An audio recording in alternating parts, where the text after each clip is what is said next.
Hello and welcome to Community Spotlight by Goffstown Forward. I am one of your hosts, Cindy Grigora-Kakis. With these videos, we're hoping to provide some education into our town boards and committees so we can deepen our understanding on how our town government works. And hopefully we can relate that information to our everyday lives in Goffstown so we can make more informed decisions when we head to the polls for our annual elections in March. So this evening, we are going to be learning about the Goffstown Planning Board. I am so excited to have Vice Chair Kimberly Peace with us and Planning Board member Colleen Mayu. Welcome. Thank you. Thank you. I know that this is a really crazy time of year, so thank you so much for spending time with us this evening. I'm so honored to have you with us. I'm going to start off with a very basic question, and I'm excited to be doing this interview because I realized as I was forming the questions that I don't really know a lot about planning boards. So as a Goffstown resident, I am also very excited to learn more about it. So Colleen, could you tell us what planning board does and how it serves the community of Goffstown? Sure. So the planning board basically has two functions. The first is a non-regulatory function where we're looking at master planning and creating a vision and a master plan for the town. Under that non-regulatory function, we also do things like work on capital improvement planning and other long-term planning for the town. As part of our regulatory role, we work on drafting regulations and ordinances and then reviewing proposals for development for site plans and subdivisions and review and approval of those projects in accordance with the regulations so that we make sure development that's happening in town is happening in accordance with the rules that we've adopted. Okay. And Kimberly, a question for you. What do you feel like is the biggest misunderstanding that is out there among Goffstown residents about planning board? That's a great question. It's the planning board, as Colleen said, we have so much to do that's about the rules and regulations that we have to address. It's all underpinned by our master plan. That's a planning exercise that's done every 10 years or so, and that really presents a vision. And then we also have our subdivision regulations and our zoning ordinances. And those are all sets of rules that we use to review site plans when we take a look at them.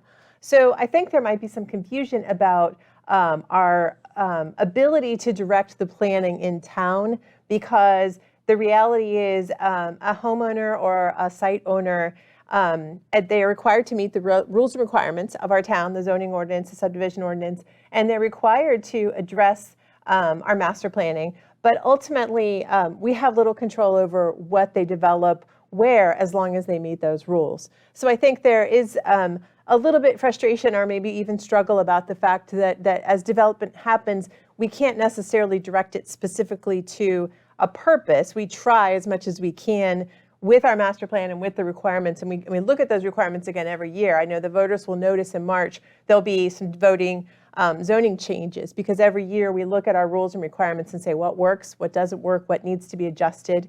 So we do try to keep up with that, but ultimately, as the development happens, there's a part of it that's really out of our hands. I see. Okay. Well, thank you for that clarification. I understand that planning board works collaboratively with the town, with town employees and potentially other commissions and committees within Goffstown. Colleen, could you mention how that works? Sure. We have a lot of interaction, the board, with staff members, in particular with the Planning and Economic Development Director and with our town engineer, where they really provide professional review and technical expertise in reviewing projects that are coming to the planning board. There is a technical review committee process that staff guides, and then they come and provide input and feedback to the planning board on particular projects when they come forward. We also then, in those review processes, take a lot of input and coordination with the Conservation Commission if there are projects that take place near a wetland buffer or certain protected resource areas. We look to input from the Conservation Commission. The ZBA occasionally will give coordination with the planning board in terms of potential zoning amendments that they see that might be warranted. And so there really is a lot of collaboration. A lot of that is directed through staff, but also just communication, coordination with other boards and volunteers. Okay. Kimberly, you mentioned the town master plan. Could you provide us with some more information about the master plan and who creates that? Is that something planning board creates? Could you give us some more info? Sure. So the master plan is a document that, as I said, it sort of serves as our planning backbone for the town. It has a vision and a vision statement in it that we create, and we really look to sculpt that in order to move everything forward as we look at the changes that are happening in our town. And I think if you take a look at the vision as it is right now from the 2020 master plan that is available on the town's website, if you Google Goffstown master plan, you can access that very easily.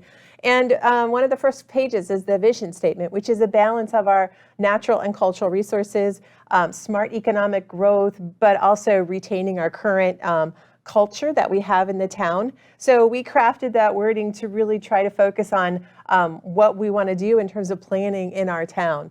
And it is also what we call a planning exercise. It's kind of a living document. It does have to be updated every 10 or so years. And when we did it in 2020, we had several public outreach events. We had a questionnaire, we had a survey that went out to the town residents, and we also had a couple of events where the residents could come and provide input, take a look at the maps and what we were proposing as changes. So it is a community-wide event and a planning tool. The last time we did it, it does take a lot of effort, and because we have very limited and very busy town staff, and the planning board are all volunteers who also all have full-time jobs, so we use the Southern New Hampshire Planning Committee to help us with that when we did it in 2020. And when you say we, do you mean the town of Goffstown or do you mean the planning board? The town of Goffstown. So the planning board sort of directs the effort. I believe it might even need to be approved by the select board, but we really sort of spearhead the effort. I see. Well, thank you so much for that clarification.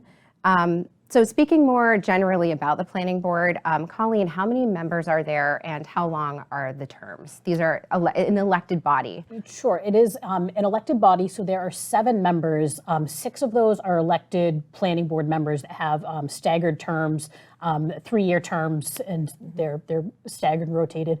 One of those 7 regular members as an ex officio representative from the select board, so a member of the board of the select board acts as a representative on the planning board, and then we have 2 alternate members as well. Those alternates are not elected; those are appointed positions, but those are 2 additional members of the board.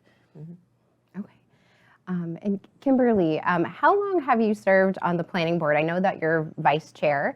So my question for you is, how long have you served and what makes a good planning board member? Do you need to have any specific background to be a part of it? I would say that there's no specific set of credentials. I wouldn't discourage anyone who has an interest in planning and these activities to step forward and try to take a position on the planning board. I've been on the planning board for almost 10 years now. I think I'm at the end of my 3rd elected service, and I became an alternate 1 year just to kind of sit in and watch the board and find out what was going on, and then shifted as someone left so I was moved into that role. So, and I've seen a lot of changes over that 10-year period, but also some things have just remained the same in terms of the activities that we do and the process that we go through. It does help if you have some understanding of how to read maps and plans, and then some understanding of our town requirements, our regulations, our zoning ordinances. But I wouldn't say that that's necessary. We certainly have people, Colleen, this is your first year in the planning board, although Colleen has a professional background and does some of this for her career. But it also we're willing to work with anyone who's willing to step up and say, how do you do that? They can ask questions. We tend to be very collegial in that there are some of us who've been on the board for a long time, and we know each other. We ask, how are your kids? How's your family? How's your job? And then as others come in, we're happy to share those experiences and to say, oh, this is what they're looking at on that plan, or this is why we asked that question. And Kim, if I can add to that, so that people understand and aren't scared to get involved in something like the planning board, there is a lot of training available. So free training through the New Hampshire Municipal Association, which covers training for all different municipal boards, and training through the name has recently changed, but the New Hampshire Office of Planning and Development. So that's a state agency that holds training specific for planning board members, for zoning board members, members of other municipal boards, that are great opportunities that are either very low cost or free to community members of the New Hampshire Municipal Association. And it's a great way for people who might not know exactly what they're getting into when they're on a board. There's training out there, and so there's nothing where you're ever thrown in. And I think the support that we get from staff, there's definitely a lot of potential out there for people to learn and understand the process and what the role of the boards are as they get involved. That's amazing, knowing that that information is out there for anybody interested. And bouncing off of that, this is your first year on planning board. Did you do any sort of training like that? I know you have experience within planning. But how has your first year been within planning board, and even what was it like running a campaign and running for office? Yeah, it's been interesting. So I think the planning is the easy part. I've been a professional planner for 20 years at different levels in private sector, municipal government, regional planning, and so I've been experienced with planning, and sort of the technical side is the easy part. What's interesting is the actual moving from that, working in something professionally, to stepping up and putting yourself out there. Running for election was a totally foreign experience to me, and was one of those, what am I doing? Am I crazy for doing this?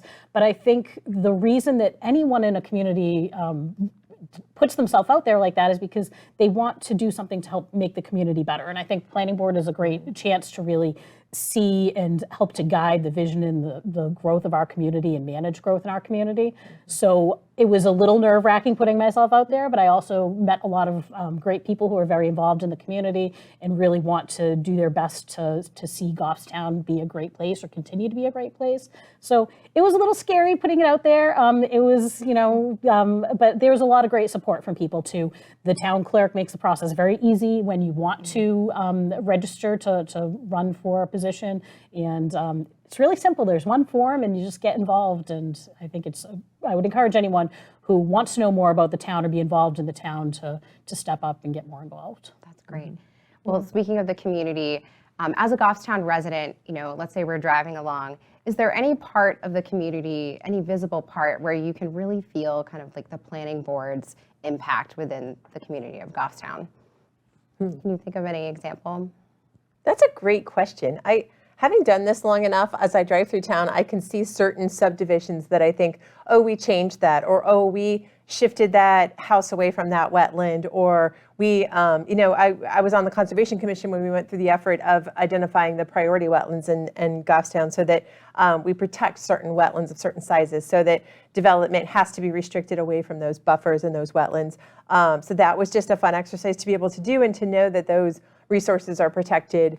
I don't know if I have a specific spot in town, but I definitely feel, just as you drive around, I feel like there are spots that we've looked at that I can say, we've discussed that, or we changed that, or we lived through it. The roundabout at the Wallace Road was a little controversial, a little bit of a struggle. Now that it's there, it functions really well, and it does exactly what it was supposed to. So those are the kind of things that as you go through it, you experience those struggles, and then you could get the opportunity to see it afterwards. Like this, it wasn't a necessarily planning board issue, but that was something that it works for our town. So those are just examples that I think of. I think the planning board also has an impact, not just in the approval process of the regulations and specific developments that are being approved, but I think just in the day-to-day, and so how our zoning ordinance allows residents to, what you can do on your own property, and how you if you want to put a shed, what's the setback location, and how close can your house be to your neighbors? Can you build an accessory dwelling unit? So if your in-laws if you want your in-laws to move into your basement, what do you need to do to go through that process? Yeah. So we are very thoughtful, I think, and you'll see when zoning amendments come forth on the warrant article, on the town warrant in March, that the planning board is very thoughtful in thinking about what are we proposing, and how is this going to impact or improve the quality of life for residents in Goffstown. So we're trying to make sure that we have regulations in place that protect properties from impacts from their neighbors, but also that protect the property rights, that we want people to be able to utilize their property, utilize it in a good way, and not have negative impacts on others. So I think it's not very exciting stuff, but the zoning amendments and those regulatory changes really do have a big impact on the day-to-day of people who own property in Goffstown, and making sure that they're able to utilize their property in a safe and fair and equitable way. Awesome. And sometimes it could be small, like a line of trees. in front of the gas station or a fence because they're in a tight-knit neighborhood. So you want to develop your site, you want to develop your property, but maybe you don't want your neighbors or your neighbors don't want to see what's going on. So, fences make great neighbors, or just a vegetative buffer. We talk about that a lot, landscaping, and really keeping things in an attractive look. One of, I think, our success stories, the Starbucks in town came in with a very boring plan, in my opinion. They came in with a very standard brown box plan. Yeah. And we said, we want it to look like a New England village. We have standards in our village. And we got that. It really fits that look of that area. That's awesome. Well, is there anything else that the community of Goffstown should know about planning board? Anything that we haven't discussed so far? I'd say that every planning board meeting, we meet second and fourth Thursdays of the month, and every planning board agenda and minutes are all available online. You can watch the meetings live, and you can also, sometimes they're rerun on GTV. I'm not sure of that schedule, but I know they're out there. I think they're recorded. So you could definitely, if you want to find out what's there about, what are we talking about? What are we talking about this month? What are we talking about last month? You can definitely have access to that information. And if anybody has any questions, of course, they can reach out to all the planning board members. We're listed on the website.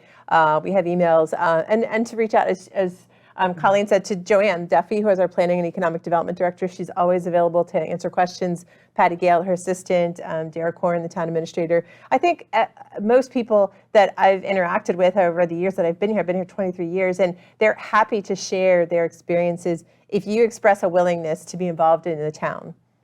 That's awesome. Yeah. I would just echo again the public involvement and the potential for what we do. There's a lot of transparency in everything that we do. Mm-hmm. When we're reviewing projects, when developments are coming forward, everything is done in a very public way, at public meetings. Those agendas are posted. Butters are notified. We encourage people to ask questions, and if you're not sure, come out, reach out, ask, and just attend a meeting, stop in and see what's going on. And not just with development projects, but also when we're looking at regulations and when we're looking at zoning.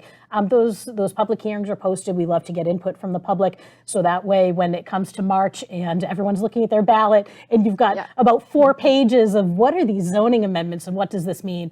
The planning board has spent months reviewing and preparing those amendments, and we really would encourage the public, if you have any questions, then please reach out to staff, reach out to board members. We're happy to explain and guide you through and let you understand the process. Mm-hmm. Awesome. Well, thank you both so much for being here. If you don't hear this enough, thank you so much for serving the community of Goffstown by using your talents and your time and your experience to help our community. So thank you so much. This concludes another Community Spotlight by Goffstown Forward. Thank you so much for tuning in and watching this video, and we hope that you learned something this evening.